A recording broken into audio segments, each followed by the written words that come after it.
Hello everyone, आज है हमारा इस चैप्टर का थर्ड टॉपिक जो कि क्या है, सर्च फॉर जेनेटिक मटेरियल। बेटा अभी तक हमने जाना कि किस तरह से न्यूक्लिक एसिड होता है, डीएनए की खोज किसने करी, डीएनए का स्ट्रक्चर कैसा होता है, और लास्ट वीडियो के अंदर हमने पढ़ा था double helix model of DNA और डीएनए पैकेजिंग किस तरह से होती है यूकैरियोट के अंदर, प्रोकैरियोट के अंदर। नेक्स्ट जो टॉपिक आता है अकॉर्डिंग टू एनसीईआरटी वो है बेटा सर्च फॉर जेनेटिक मटेरियल, यानी कौन कौन से ऐसे साइंटिस्ट आए, क्या क्या उनके एक्सपेरिमेंट रहे जिसके अकॉर्डिंग ये पता लगा पाए कि जो जेनेटिक मटेरियल होता है वो एक्चुअल में क्या होता है, डीएनए होता है। आज की डेट में हमें पता है कि जेनेटिक मटेरियल क्या है, डीएनए है, लेकिन उस टाइम के जो साइंटिस्ट थे उन्हें ये नहीं पता था कि जो एक्चुअल में जेनेटिक मटेरियल है वो डीएनए ही होता है। उस टाइम पे ये कंफ्यूजन रही थी कि क्या पता आरएनए हो या फिर प्रोटीन हो या फिर डीएनए हो। तो इसको प्रूफ करने के लिए जो जेनेटिक मटेरियल है वो डीएनए होता है, इसके लिए काफी साइंटिस्ट आगे आए और उन्होंने अपने अपने एक्सपेरिमेंट किए। तो हमें ऐसे ही कुछ 3-4 एक्सपेरिमेंट पढ़ने हैं जिसके बेसिस पे हमें ये पता लगा कि जेनेटिक मटेरियल जो होता है वो क्या होता है, डीएनए होता है। तो सबसे पहला जो एक्सपेरिमेंट है बेटा उसे हम नाम देते हैं evidence from the bacterial transformation, या फिर जो फेमस नाम इसका है इस एक्सपेरिमेंट का वो है ग्रिफिथ एक्सपेरिमेंट। ग्रिफिथ एक्सपेरिमेंट जो है बेटा वो दिया था फ्रेडरिक ग्रिफिथ ने। फ्रेडरिक ग्रिफिथ ने क्या किया था, एक एक्सपेरिमेंट किया था इन द ईयर 1928, और इसने अपना जो एक्सपेरिमेंट करा था वो तो एक बैक्टीरिया के ऊपर किया था जिसका नाम है डिप्लोकोकस या फिर स्ट्रेप्टोकोकस निमोनी। अब स्ट्रेप्टोकोकस निमोनी जो बैक्टीरिया है बेटा इसकी 2 स्ट्रेन पाई जाती हैं। एक स्ट्रेन जो होता है उसे हम नाम देते हैं एस स्ट्रेन, और दूसरी जो स्ट्रेन है उसे हम नाम देते हैं आर स्ट्रेन। तो इसने दोनों स्ट्रेन ली थी अपने एक्सपेरिमेंट को करने के लिए। एक लिया इसने स्मूथ बैक्टीरिया और एक लिया रफ बैक्टीरिया। अब ये एस और आर स्ट्रेन एक्चुअल में होते क्या है? एस का मतलब है बेटा स्मूथ या फिर कैप्सुलेटेड, यानी ऐसा बैक्टीरिया जिसकी सरफेस के ऊपर, बॉडी सरफेस के ऊपर क्या है, एक लेयर होती है, म्यूकस की लेयर होती है, उन्हें हम नाम देते हैं स्मूथ बैक्टीरिया, स्मूथ। और जिन बैक्टीरिया के ऊपर ये म्यूकस की जो कोटिंग थी वो एब्सेंट थी उन्हें नाम दिया गया आर बैक्टीरिया। तो स्मूथ टाइप के जो बैक्टीरिया थे उन्हें हम दूसरा नाम क्या दे रहे हैं, कैप्सुलेटेड, क्योंकि इनके पास क्या थी बेटा, एक म्यूकस की लेयर थी बाहर की तरफ जो कवर कर रही थी इसको, और यही म्यूकस की लेयर क्या करती है, इनको एंटीबॉडीज के इफेक्ट से बचाती है, जिसकी वजह से ये जो बैक्टीरिया है ये क्या हो जाते हैं, वायरुलेंट हो जाते हैं, और वायरुलेंट होने के बाद ये क्या कॉज करते हैं, निमोनिया कॉज करते हैं। अब बेटा ग्रिफिथ जो था उसने अपना एक्सपेरिमेंट करा था with the help of Streptococcus pneumoniae bacteria. अब उस बैक्टीरिया को इंजेक्ट कराया था उसने माइस के अंदर। तो उसने क्या किया, जब उसने एस टाइप वाला डाला था वो क्या कर रहा था, वायरुलेंट था, यानी निमोनिया कॉज कर रहा था। दूसरा जो स्ट्रेन उसने लिया वो लिया बेटा आर टाइप का, यानी रफ टाइप का। और रफ कौन सा था, जिसके अंदर कैप्सूल की लेयर जो थी वो प्रेजेंट नहीं थी, यानी म्यूकस इस आर टाइप वाले बैक्टीरिया के अंदर एब्सेंट था। अगर आर टाइप बैक्टीरिया वाले के अंदर म्यूकस की जो लेयर है वो एब्सेंट है तो इसके ऊपर एंटीबॉडी का जो इफेक्ट है वो इजीली हो जाएगा और ये बैक्टीरिया जो है निमोनिया कॉज नहीं कर पाएगा। तो म्यूकस की कोटिंग एब्सेंट है, इसकी वजह से क्या होगा, ये बैक्टीरिया जो होते हैं आर टाइप के ये कैसे हो जाते हैं, नॉन वायरुलेंट, और नॉन वायरुलेंट हो जाते हैं तो जिसका मतलब क्या है कि ये निमोनिया कॉज नहीं करेंगे माइस के अंदर। अब ग्रिफिथ ने जो ये एक्सपेरिमेंट करा था इनको हम टोटल 4 स्टेप्स के अंदर समझ सकते हैं कि ग्रिफिथ ने एक्चुअल में इस एक्सपेरिमेंट के अंदर क्या किया था। सबसे पहले क्या किया बेटा, उसने फर्स्ट स्टेप के अंदर क्या किया अपने एक्सपेरिमेंट में, उसने क्या लिया, एस स्ट्रेन वाला बैक्टीरिया लिया लिविंग। उस स्ट्रेन वाले बैक्टीरिया को इंजेक्ट कराया किसके अंदर, माइस के अंदर। क्या किया है इसने, एस स्ट्रेन वाला बैक्टीरिया लिया जिसे हम स्मूथ वाला बोल रहे हैं, जिसके ऊपर म्यूकस की कोटिंग और जो क्या है वायरुलेंट है। जब इसको इसने किसी माइस के अंदर इंजेक्ट कराया तो इसने देखा कि जो माइस था बेटा वो क्या हो गया, डेड हो गया, क्योंकि माइस के अंदर निमोनिया कॉज हो गया और निमोनिया की वजह से माइस की जो डेथ है वो हो गई। दूसरे एक्सपेरिमेंट में क्या किया बेटा, इसने लिया आर स्ट्रेन बैक्टीरिया, और हमें पता है आर स्ट्रेन बैक्टीरिया के अंदर म्यूकस की जो लेयर होती है वो एब्सेंट होती है, जिसकी वजह से वो कैसा होता है, नॉन वायरुलेंट होता है, निमोनिया कॉज नहीं करता। जब उसने आर स्ट्रेन बैक्टीरिया को माइस के अंदर इंजेक्ट कराया तो माइस को निमोनिया नहीं हुआ, और निमोनिया ना होने की वजह से माइस जो था बेटा वो कैसा रह गया, सरवाइव कर गया। अब तीसरे स्टेप में क्या किया, यानी इससे तो ये प्रूव हो गया कि एस स्ट्रेन वाला निमोनिया कॉज कर रहा है जिसकी वजह से माइस मर गया, आर स्ट्रेन वाला निमोनिया कॉज नहीं कर रहा जिसकी वजह से माइस जिंदा है। अब तीसरे एक्सपेरिमेंट में ग्रिफिथ ने क्या किया, एस स्ट्रेन वाला जो बैक्टीरिया था जो निमोनिया कॉज कर रहा था उसको इसने क्या किया, हीट कर दिया, और हीट करने से क्या हुआ, ये जो बैक्टीरिया था ये मर गया। अब इसको इसने क्या किया, इसको इंजेक्ट करा दिया किसके अंदर, माइस के अंदर इसको इंजेक्ट करा दिया। अब जैसे ही इसने एस स्ट्रेन वाले को हीट किल कर करके इसको माइस के अंदर इंजेक्ट कराया, माइस जो था बेटा वो कैसा रह गया, जिंदा रह गया, माइस सर्वाइव कर गया, क्योंकि उसके अंदर एस स्ट्रेन वाले तो पहले ही मार दिए थे हीट किल करके, और उसके अंदर निमोनिया हो नहीं पाया तो माइस जो था वो कैसा रहेगा, जिंदा रहेगा। और फोर्थ एक्सपेरिमेंट के अंदर इसने क्या किया, फोर्थ एक्सपेरिमेंट में ग्रिफिथ ने क्या किया बेटा, एस स्टेन वाला तो सेम लिया जैसे हीट किल लिया, यानी एस स्टेन वाले को हीट किया, किल कर दिया, और उसी के साथ मिक्स कर दिया कौन सा, आर स्टेन, यानी जो नॉन वायोलेंट था, और आर स्टेन वाला कैसा लिया, लिविंग। अब जब इसने इन दोनों के मिक्सचर को मिला करके माइस के अंदर इंजेक्ट किया तो इसमें जो रिजल्ट मिले वो थोड़ा शॉकिंग रिजल्ट मिला। इसमें रिजल्ट ये देखने को मिला कि जो माइस था वो मर गया, यानी माइस मरने का मेन कारण क्या था कि माइस के अंदर निमोनिया कॉज हो गया। तो इस एक्सपेरिमेंट के बेसिस पे फोर्थ जो एक्सपेरिमेंट ग्रिफिथ ने करा उसमें पता लगा कि एस स्टेन वाले बैक्टीरिया ने कुछ ना कुछ तो आर स्टेन वाले बैक्टीरिया को ट्रांसफर किया है, जिसकी वजह से आर स्टेन वाला जो पहले नॉन वायोलेंट था ये अब किस में कन्वर्ट हो गया, वायोलेंट में, और आर स्टेन वाला चेंज हो गया किसके अंदर, एस स्टेन के अंदर। तो इसी चीज को ग्रिफिथ ने नाम दिया था ट्रांसफॉर्मेशन, यानी एस स्टेन वाले ने कुछ ना कुछ ऐसा ट्रांसफॉर्म किया है आर स्टेन के अंदर जिससे कि वो नॉन वायोलेंट के बदले क्या किसमें कन्वर्ट हो गया, वायोलेंट के अंदर कन्वर्ट हो गया, और जिससे क्या हुआ, माइस की डेथ हो गई।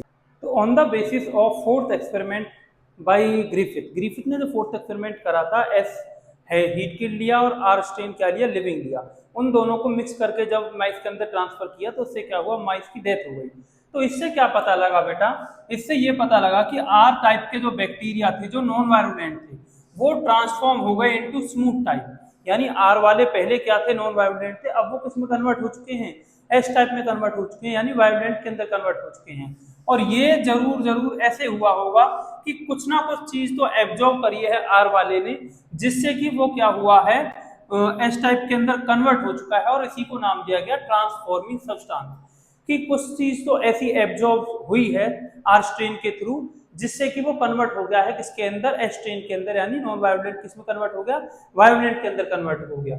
और इसे ग्रिफिथ ने फिर बताया कि ये जो चीज ट्रांसफर हुई है ये जरूर क्या हुई होगी, जेनेटिक मटेरियल, यानी कुछ ना कुछ ऐसा जेनेटिक मटेरियल ट्रांसफर हुआ है from the S strain to R strain, जिससे कि जो एस स्ट्रेन पहले, जो आर स्ट्रेन पहले नॉन वायोलेंट था वो किसमें कन्वर्ट हो चुका है, एस स्ट्रेन के अंदर कन्वर्ट हो चुका है, वायोलेंट के अंदर, जो क्या कर रहा है, निमोनिया कॉज कर रहा है। इसी के बेसिस पे पता लगाया बेटा, ग्रिफिथ ने बताया कि जो जेनेटिक मटेरियल है वही होता है जो ट्रांसफर होता है एक ऑर्गेनिज्म से दूसरे में, और उसी के थ्रू क्या हुआ है, आर स्ट्रेन जो नॉन वायोलेंट था वो निमोनिया कॉज कर रहा है।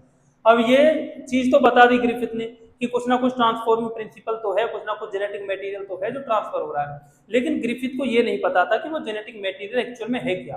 तो बायोकेमिकल नेचर क्या है उसका, कि वो डीएनए है, आरएनए है, या फिर प्रोटीन है, ये चीज ये एक्सपेरिमेंट शो नहीं करता है, ये बस इतना बताता है कि कुछ ना कुछ जेनेटिक मटेरियल ट्रांसफर हुआ था जिसके थ्रू ट्रांसफॉर्मेशन हुई।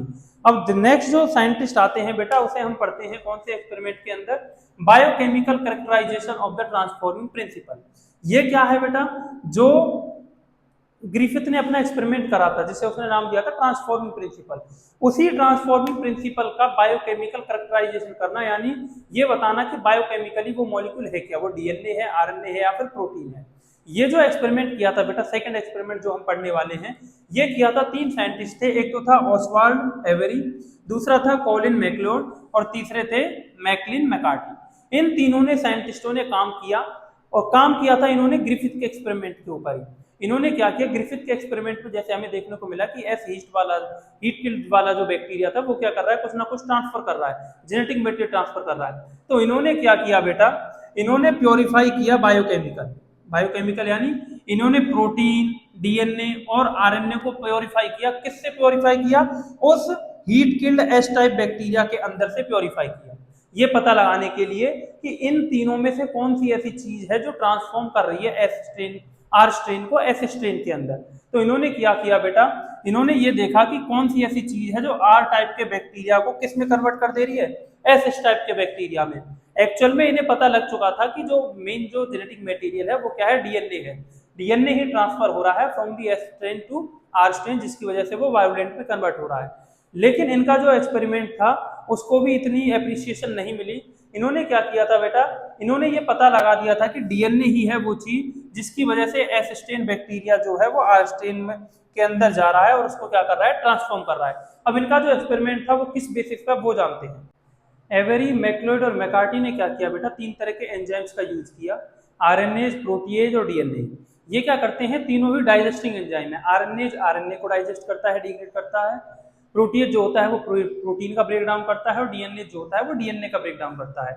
इन्होंने क्या किया, 1 बाय 1 इन एक एक एंजाइम को उस एस्टेन बैक्टीरिया के साथ रिएक्ट करवाया, फिर देखा कि एस्टेन वाला जो है वो आर स्टेन में ट्रांसफॉर्मेशन कर पा रहा है या नहीं कर पा रहा है। पहले उन्होंने क्या किया, उस एस्टेन के अंदर इंसर्ट किया क्या, प्रोटीएज, और फिर देखा कि एस्टेन वाला जो है वो आर स्टेन को ट्रांसफॉर्म कर पाया या नहीं कर पाया। उससे पता लगा कि प्रोटीएज जब उन्होंने एंजाइम यूज किया तो एस स्टेन वाला जो था वो आर स्टेन को ट्रांसफॉर्म कर पाया, यानी आर स्टेन अब भी नॉन वायोलेंट से वायोलेंट के अंदर कन्वर्ट हुआ।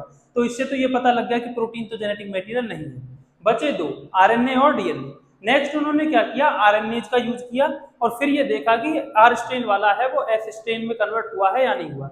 जब उन्होंने आरएनए यूज किया तो ये पता लगा कि आरएनए यूज करने पर भी एस स्टेन वाला जो है वो आर स्टेन वाले को ट्रांसफॉर्म कर पा रहा है, यानी आर स्टेन वाला अब भी वायोलेंट के अंदर बन पा रहा है। तो इससे ये पता लग गया कि ना तो प्रोटीन जेनेटिक मटेरियल है ना ही आरएनए जेनेटिक मटेरियल है। अब बचा क्या, डीएनए है। तो इन दो एंजाइम को जब उन्होंने यूज किया, प्रोटीएज और आरएनएज को, तो इससे तो ट्रांसफॉर्मेशन रुकी नहीं क्योंकि ट्रांसफॉर्मेशन हो रही थी। लेकिन लास्ट फाइनल स्टेप में जब उन्होंने डीएनए यूज किया, यानी जो डीएनए को ही ब्रेक डाउन कर देता है, तो जब उन्होंने डीएनए यूज किया तब उन्हें पता लगा कि जो एस स्टेन वाला था अब की बार वो आर स्टेन को ट्रांसफॉर्म नहीं कर पाया, वो उसको नॉन वायोलेंट से वायोलेंट में कन्वर्ट नहीं कर पाया। तब जाकर के ये पता लगा कि ट्रांसफॉर्मेशन जो हो रही है वो किसकी वजह से हो रही है, ड्यू टू दी डीएनए हो रही है। आरएनए और प्रोटीन जो है वो जेनेटिक मटेरियल नहीं है। एक्चुअल में जेनेटिक मटेरियल क्या है, डीएनए है। ये इन्होंने प्रूफ तो कर दिया था, एवरी, मैकलोड और मैकार्टी ने प्रूफ कर दिया था कि डीएनए जो होता है वो जेनेटिक मटेरियल है, वो हेरिडिटी मटेरियल है। लेकिन फिर भी कुछ साइंटिस्ट ऐसे थे जिन्होंने इस चीज को अप्रूव नहीं किया था, वो कन्विंस नहीं थे इस रिसर्च के ऊपर। तब जाकर के हम पढ़ते हैं बेटा तीसरा एक्सपेरिमेंट, जो ही बहुत मोस्ट इंपोर्टेंट एक्सपेरिमेंट जो है वो है बेटा Hershey and chase experiment. Hershey and chase experiment क्या बताता है, इन्होंने एक्चुअल में प्रूफ किया था कि जो जेनेटिक मटेरियल है वो दो है, या तो प्रोटीन हो सकता है या डीएनए है। इन्होंने बताया कि एक्चुअल में जो जेनेटिक मटेरियल है वो डीएनए होता है, प्रोटीन भी नहीं होता है। इन्होंने जो अपना एक्सपेरिमेंट किया था बेटा वो किया था 1952 के अंदर। हर्शे एंड चेज ने क्या किया, इन्होंने ये देखा कि एक इन्होंने बैक्टीरिया लिया और एक क्या लिया, बैक्टीरियोफेज लिया। अब बैक्टीरियोफेज इन्होंने लिया T2 बैक्टीरियोफेज। और बैक्टीरियोफेज क्या होता है, मैंने आपको पहले बताया था, बैक्टीरियोफेज एक तरह का वायरस होता है जो क्या करता है बेटा, बैक्टीरिया को इन्फेक्ट करता है और उसके बैक्टीरिया के अंदर ही क्या करता है, अपने आप को डिवाइड कराता है, अपने आप को मल्टीप्लाई कराता है बैक्टीरिया के अंदर। और इसने बैक्टीरिया कौन सा लिया, इकोलाई लिया, इस्चेरिशिया कोलाई। और इकोलाई लेने का मेन कारण ये था कि इकोलाई जो बैक्टीरिया होता है वो 20 मिनट के अंदर, अराउंड 18 मिनट के अंदर क्या करता है, अपने आप को रेप्लिकेट कर लेता है, अपनी डबल कॉपी बना लेता है। तो इससे क्या हुआ, उन्होंने इकोलाई बैक्टीरिया लिया और दूसरा क्या लिया, T2 बैक्टीरियोफेज लिया।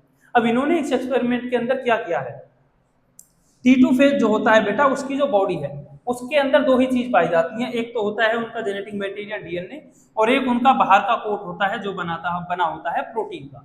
तो ये जानने के लिए कि जेनेटिक मटेरियल एक्चुअल में डीएनए है या फिर प्रोटीन है, ये जानने के लिए T2 बैक्टीरियोफेज बहुत ही सूटेबल मटेरियल लगा इनको कि इसमें दो ही चीज पाई जा रही है, डीएनए इनका जेनेटिक मटेरियल, बाहर का जो कोट है वो किसका बना हुआ है, प्रोटीन का बना हुआ है। इसलिए इन्होंने T2 बैक्टीरियोफेज को सिलेक्ट किया ये देखने के लिए जो जेनेटिक मटेरियल वो डीएनए है या फिर प्रोटीन है। अब हर्शे चेज ने क्या किया बेटा, 1952 के अंदर ये प्रूफ कर दिया था कि एक्चुअल में जो जेनेटिक मटेरियल होता है वो डीएनए होता है। अब ये प्रूफ कैसे किया था, उन्होंने क्या किया बेटा, डीएनए के अंदर पाया जाता है सल्फर या फास्फोरस। डीएनए के अंदर पाया जाता है बेटा फास्फोरस, जो हमने पढ़ा था कि PO4 नेगेटिव पाया जाता है, डीएनए के अंदर फॉस्फेट ग्रुप पाया जाता है। तो डीएनए के अंदर पाया जाता है फास्फोरस और प्रोटीन के स्ट्रक्चर के अंदर पाया जाता है सल्फर। तो इन्होंने क्या किया, ये देखने के लिए कि एक्चुअल में ट्रांसफर क्या हो रहा है, ट्रांसफर हो रहा है जेनेटिक मटेरियल डीएनए है प्रोटीन है, तो उन्होंने क्या किया, दो तरह के रेडियो एक्टिव ट्रेसर यूज किए। और रेडियो एक्टिव ट्रेसर कौन कौन से यूज किए, एक तो उन्होंने रेडियो एक्टिव ट्रेसर यूज किया बेटा फास्फोरस और एक यूज किया उन्होंने सल्फर, ये देखने के लिए कि जो नेक्स्ट जनरेशन बनेगी बैक्टीरियोफेज की इनसाइड की बैक्टीरिया, उसके अंदर फास्फोरस मिलेगा या फिर सल्फर मिलेगा। अगर फास्फोरस मिलेगा बैक्टीरिया के अंदर जो T2 बैक्टीरियोफेज बनेगा, इससे ये प्रूव हो जाएगा कि डीएनए जेनेटिक मटेरियल है। अगर उसके अंदर सल्फर मिलता है तो इससे ये प्रूव हो जाएगा कि आरएनए जेनेटिक मटेरियल है। अब हम पढ़ते हैं बेटा कि इनका जो एक्सपेरिमेंट था वो किस तरह से। अब बेटा हर्शे एंड चेज ने अपना एक्सपेरिमेंट प्रूव करने के लिए लास्ट 3 स्टेप करे। सबसे पहला स्टेप क्या था, इन्फेक्शन। उन्होंने क्या किया, बैक्टीरियोफेज को बैक्टीरिया के ऊपर क्या कराया, इन्फेक्टेड कराया, दोनों बैक्टीरिया को। उन्होंने दो तो बैक्टीरियोफेज लिए और दो ही क्या लिए, बैक्टीरिया लिए। एक बैक्टीरियोफेज के अंदर उन्होंने डाला रेडियो एक्टिव सल्फर और एक बैक्टीरियोफेज के अंदर उन्होंने डाला रेडियो एक्टिव फॉस्फोरस। तो पहला काम क्या किया, उन्होंने दोनों बैक्टीरिया के ऊपर अलग अलग तरह के बैक्टीरियोफेज का इन्फेक्शन कराया। दूसरा जो स्टेप था बेटा वो था ब्लेंडिंग। अब ब्लेंडिंग क्या होता है, एक ब्लेंडर के अंदर इनको क्या करना है, एजिटेट करना, यानी इनको एक तरह से मूव करना, जिससे कि ये क्या करें, इनका वायरस का और बैक्टीरिया का जो कनेक्शन है वो क्या हो जाए, ब्रेक हो जाए। अब जो वायरस जो था उसने अपना जेनेटिक मटेरियल यहाँ पे डाला होगा। अभी तक ये नहीं पता है कि जेनेटिक मटेरियल जो एक्चुअल में प्रोटीन है या फिर क्या है, डीएनए है। अब दोनों बैक्टीरिया ने क्या किया, अपना जेनेटिक मटेरियल किसके अंदर डाला, ये क्या है, बैक्टीरिया, ये बेटा बैक्टीरिया है। इनके अंदर क्या डाला इन्होंने, बैक्टीरिया के अंदर अपना जेनेटिक मटेरियल डाला। तो पहला काम किया इन्फेक्शन, दूसरा काम किया ब्लेंडिंग, इनको एक तरह से मिक्स कराया। तीसरा जो काम था बेटा वो था सेंट्रीफ्यूगेशन। और सेंट्रीफ्यूगेशन क्या होता है, वायरस के पार्टिकल्स को अलग करना। जब इन्होंने दोनों बैक्टीरिया को सेंट्रीफ्यूज किया तो इसमें देखा गया कि जो रेडियो एक्टिव सल्फर डाला था पहले बैक्टीरिया के अंदर, वो जब लास्ट में जो प्रोजेनी बने, जिसके अंदर वायरस के जो पार्टिकल बनने थे, उसके अंदर रेडियो एक्टिव सल्फर देखने को नहीं मिला, यानी रेडियो एक्टिव सल्फर देखने को नहीं मिला। तो इससे ये प्रूफ हुआ कि जो वायरस ने अपना जो जेनेटिक मटेरियल इंसर्ट किया होगा वो सल्फर नहीं है, यानी वो प्रोटीन तो बिल्कुल भी नहीं है। लेकिन जब उन्होंने फास्फोरस वाले बैक्टीरिया के अंदर देखा तो उसके अंदर रेडियो एक्टिव फास्फोरस प्रेजेंट था। इससे ये प्रूफ हुआ कि जो डीएनए है वो एक्चुअल में क्या है, जेनेटिक मटेरियल है, ना कि प्रोटीन है। और इसी से पता लगा कि जेनेटिक मटेरियल डीएनए है और डीएनए के अंदर ही वो इंफॉर्मेशन है जिसके थ्रू ये क्या बनाएगा, अपनी बैक्टीरिया के अंदर मल्टीपल कॉपीज बनाएगा और इसके बाहर वाला जो कोट बनेगा वो किससे बनेगा, प्रोटीन से बनेगा। तो बेटा इस तरह से इन तीनों साइंटिस्ट, तीनों एक्सपेरिमेंट्स की मदद से हमें ये पता लगता है कि जेनेटिक मटेरियल की खोज किस तरह से हुई। सबसे पहले हमने ग्रिफिथ एक्सपेरिमेंट पढ़ा, फिर हमने एवरी मैकलोड मैकार्टी एक्सपेरिमेंट पढ़ा और लास्ट में हमने पढ़ा है हर्शे एंड चेज एक्सपेरिमेंट। और इन तीनों जो एक्सपेरिमेंट हमने पढ़े हैं, इन तीनों एक्सपेरिमेंट से ये प्रूफ हुआ कि जेनेटिक मटेरियल जो होता है, पहले तो माने जाते थे कि प्रोटीन है, आरएनए है, डीएनए है, लेकिन हर्शे एंड चेज एक्सपेरिमेंट तक आते आते हमें ये प्रूफ मिल गया कि जो जेनेटिक मटेरियल होता है वो एक्चुअल में क्या होता है, डीएनए होता है, ना कि प्रोटीन है, ना ही आरएनए है। इन दी लास्ट बेटा हम बात करते हैं properties of a genetic material, कि अगर किसी मॉलिक्यूल को जेनेटिक मटेरियल की तरफ वर्क करना है तो उसके अंदर क्या क्या प्रॉपर्टीज होनी चाहिए। सबसे पहला जो पॉइंट है बेटा वो ये है कि it should chemically and structurally stable, यानी जो भी जेनेटिक मटेरियल की तरह काम कर रहा है जो मॉलिक्यूल, उसको केमिकली और स्ट्रक्चरली स्टेबल होना चाहिए। ऐसा नहीं है कि उसके अंदर जल्दी से जल्दी चेंजेस हो जाएं। तो डीएनए जो होता है बेटा आरएनए से बहुत ज्यादा स्टेबल होता है, बहुत ही स्टेबल मॉलिक्यूल है देन आरएनए। दूसरा पॉइंट है बेटा it should be able to generate its replica, यानी उसको ऐसा मॉलिक्यूल ऐसा होना चाहिए जिसको अपनी रेप्लिकेशन आती हो, यानी वो अपना ही क्या बना सके, कॉपी बना सके। तो प्रोटीन तो अपनी कॉपी बना नहीं सकता, डीएनए और आरएनए जो होते हैं वो दोनों अपनी रेप्लिकेशन कर सकते हैं। तीसरा पॉइंट है बेटा it should provide the scope for slow mutation. Slow mutation यानी उस मॉलिक्यूल के अंदर स्लो म्यूटेशन होती रहनी चाहिए जिसकी वजह से इवोल्यूशन होता रहे, और इवोल्यूशन होता रहेगा तो एडवांसमेंट आती रहेगी। अगर म्यूटेशन नहीं होगी तो इवोल्यूशन नहीं होगा। तो म्यूटेशन जो है बेटा स्लो होनी चाहिए, ऐसा नहीं है फास्ट म्यूटेशन हो जाए। तो डीएनए जो होता है उसके अंदर बहुत ही स्लो म्यूटेशन होती है और आरएनए जो होता है उसके अंदर बहुत ही फास्ट म्यूटेशन हो जाती है, जिसकी वजह से वो अनस्टेबल है। नेक्स्ट है बेटा जो भी जेनेटिक मटेरियल होना चाहिए वो अपने आप को एक्सप्रेस करना आना चाहिए, कि जेनेटिक मटेरियल जो है वो अपने आप को एक्सप्रेस कर सके। जैसे डीएनए जो अपने आप को एक्सप्रेस करता है वो डिपेंड होकर के एक्सप्रेस करता है ऑन दी आरएनए।